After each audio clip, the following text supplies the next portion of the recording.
Salut à tous, aujourd'hui on parle de l'épisode 4 de la saison 3 de Silo. Alors comme d'habitude on fera une partie sans spoil et une partie spoil, je vous avertirai évidemment quand on passe en mode spoiler, et je voulais aussi vous remercier pour tous vos retours sur mes précédentes vidéos, vous êtes de plus en plus nombreux à rejoindre la chaîne et vraiment merci beaucoup du soutien. D'ailleurs, si c'est pas déjà fait, pensez à vous abonner, je prépare une grosse vidéo où on va expliquer un peu l'origine du conflit entre les États-Unis et l'Iran, et aussi explorer c'est quoi cette matière noire visqueuse dans le cockpit de Charlotte avant le crash. Et en attendant, on est parti.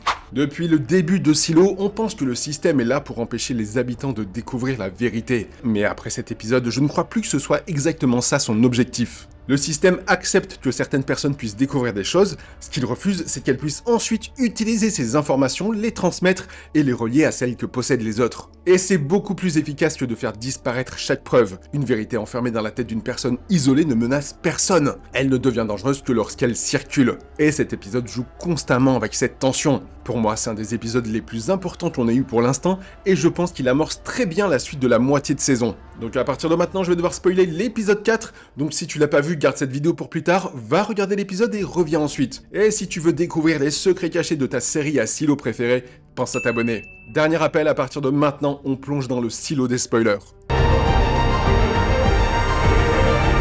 Parce qu'on va parler du retour de Bernard, du plan de Sims, de Juliette, de Lucas, du monde d'avant et de tout ce que ça prépare pour la suite. Alors évidemment, la grosse révélation de l'épisode, c'est que Bernard soit toujours vivant. On pensait que Sims l'avait étouffé, on avait vu le plastique autour de son visage, puis son corps partir vers l'incinérateur. Pourtant, il est caché près du grand excavateur, gravement brûlé mais bien vivant. Et ce retour n'est probablement pas là pour produire uniquement un bon cliffhanger. Dans les livres, Bernard était réellement mort à ce moment-là de l'histoire. La série a donc choisi de le conserver parce qu'elle a encore besoin de ce qu'il sait. Et pendant des années, Bernard s'est cru au sommet du pouvoir. Il connaissait l'ordre, contrôlait les nettoyages, surveillait les reliques et décidait quelles informations pouvaient circuler dans le silo. Puis il a découvert le dernier recours. Il a compris qu'une entité cachée pouvait condamner toute la population sans même que lui ait son mot à dire. À cet instant, toute sa place dans le système s'est effondrée. Bernard n'était pas le maître du silo, il était un exécutant auquel on avait confié suffisamment d'informations pour maintenir la machine, mais jamais assez pour comprendre le véritable but. Aujourd'hui, il sait probablement plus de choses que presque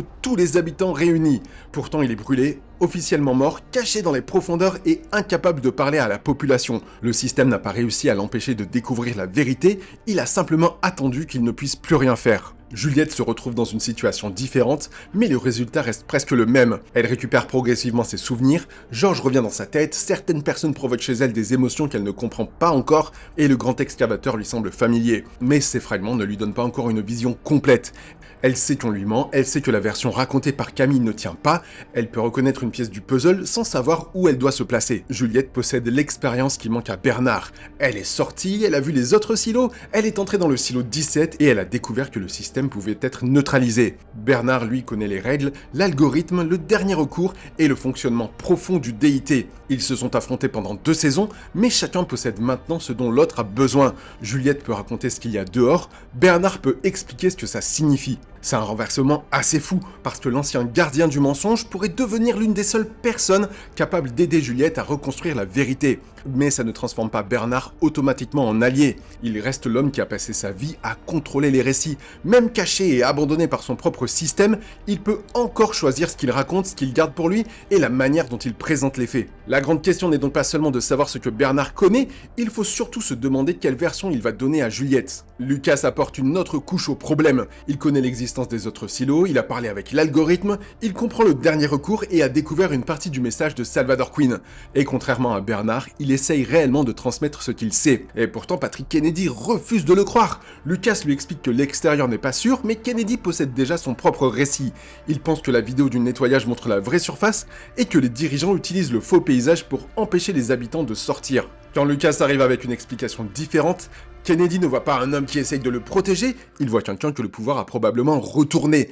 Et c'est là qu'on comprend à quel point le système est efficace. Il n'a même plus besoin d'empêcher les gens de parler, il a produit tellement de versions contradictoires que la vérité devient juste une option parmi d'autres. Tout le monde possède un morceau, mais chacun doute de celui des autres. Les habitants finissent par consacrer plus d'énergie à se méfier entre eux qu'à comprendre ce qui les maintient enfermés. Et le même mécanisme existe dans le monde d'avant. Daniel et Hélène savent maintenant que la version officielle autour de l'Iran est incomplète, ils ont entendu l'enregistrement, vu des témoins disparaître, et compris qu'ils se rapprochent d'un projet beaucoup plus important que la simple riposte américaine. Et lorsque l'homme mystérieux vient leur parler, il ne les menace pas directement de les tuer ou de les emprisonner, il leur offre une porte de sortie. Charlotte pourra continuer à être soignée, Hélène pourra récupérer une carrière importante, et Daniel pourra retrouver une forme de stabilité. Et le message est très clair, ils peuvent continuer à chercher, mais la vérité leur coûtera très cher. Et cette méthode est beaucoup plus efficace qu'une menace frontale, parce qu'elle transforme l'abandon en décision personnelle. Le pouvoir ne leur dit pas que la vérité n'existe pas, il leur montre simplement qu'une vie normale reste possible, à condition qu'ils cessent de la poursuivre. Et pendant quelques minutes, ça fonctionne. Daniel et Hélène se divisent, ils utilisent l'accusation de fraude contre elle, ils doutent l'un de l'autre, et le système n'a même plus besoin d'intervenir. Deux personnes qui possédaient ensemble une piste sérieuse redeviennent deux individus isolés. Et c'est exactement ce qui se passe dans le silo, mais à une autre époque. La vérité n'est peut-être pas cachée dans une salle secrète ou stockée dans un fichier unique, elle est répartie entre plusieurs personnes qui ne doivent jamais réussir à se parler correctement. Juliette connaît le silo 17 et ce qui existe dehors. Lucas comprend l'algorithme et le dernier recours, Bernard connaît le DIT, l'ordre et les procédures laissées par les fondateurs, Camille communique directement avec la voix de l'algorithme, les outsiders maîtrisent les passages dont le pouvoir ignore peut-être encore l'existence, et Daniel et Hélène se rapprochent de l'origine du projet. Aucun ne possède l'ensemble, et c'est probablement volontaire. Une personne qui découvre un secret peut être surveillée, elle peut être droguée, discréditée, achetée ou isolée. En revanche, si plusieurs témoins commencent à comparer leurs informations, le récit officiel devient beaucoup plus fragile. Le personnage qui semble avoir compris cette mécanique avant les autres, c'est Sims. Pendant longtemps, il était présenté comme le bras armé de Bernard. Il traquait les reliques, exécutait les ordres et faisait disparaître ce qui menaçait l'équilibre du silo. Aujourd'hui, il utilise les mêmes méthodes pour servir son propre plan. Il ment à Camille, cache Bernard et organise la fuite de Juliette. Il semble aussi avoir placé l'infirmière auprès d'elle afin de remplacer ses médicaments. Quand Camille décide que Juliette doit mourir, Sims propose de s'en charger lui-même, ce qui lui permet surtout de garder le contrôle sur la situation. Sims a compris que connaître la vérité ne suffit pas. Le pouvoir appartient à celui qui décide qui peut y accéder, à quel moment et dans quelle version. Et c'est exactement ce qu'il fait avec Bernard. Officiellement, Bernard n'existe plus. En réalité, Sims garde sous la main l'homme qui connaît probablement le mieux le fonctionnement du système. Ça ne veut pas forcément dire que Sims cherche à sauver Juliette ou à libérer le silo, il peut simplement préparer sa propre prise du pouvoir. Mais ses motivations semblent aussi avoir changé depuis que Camille a été choisie par l'algorithme. Le couple est presque inversé. Sims était autrefois celui qui acceptait les décisions violentes, tandis que Camille semblait plus humaine et plus prudente. Désormais, elle obéit à l'algorithme, accepte de sacrifier les mineurs et se montre prête à tuer Juliette.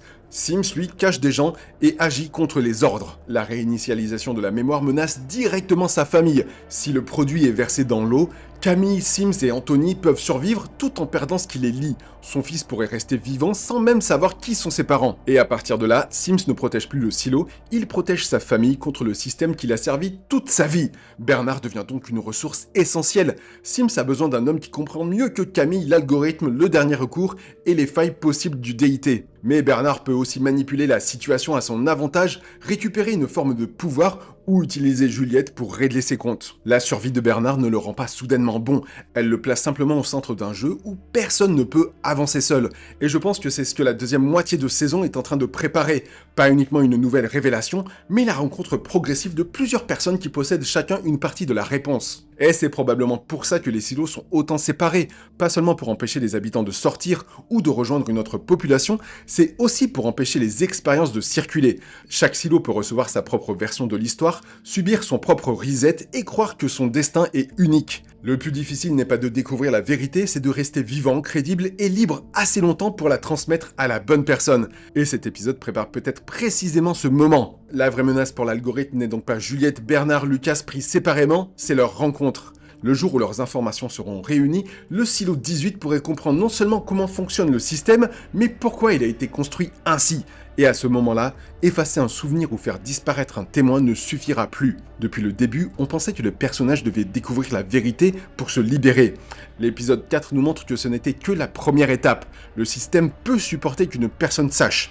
Ce qu'il doit empêcher, c'est que cette personne réussisse à convaincre les autres. Et si j'ai raison, l'épisode 5 ne reposera peut-être pas uniquement sur une révélation spectaculaire, il reposera sur une conversation entre des personnages qui, jusqu'ici, n'avaient jamais eu accès au même morceau de l'histoire. Et dis-moi en commentaire ce que tu penses du retour de Bernard. Est-ce que Sims essaye réellement de protéger Juliette et le silo, ou est-ce qu'il prépare sa propre prise du pouvoir? Et surtout, Bernard peut-il devenir un allié de Juliette, ou vient-il simplement de tomber dans un nouveau piège? Abonne-toi et dis-moi ce que t'en penses en commentaire.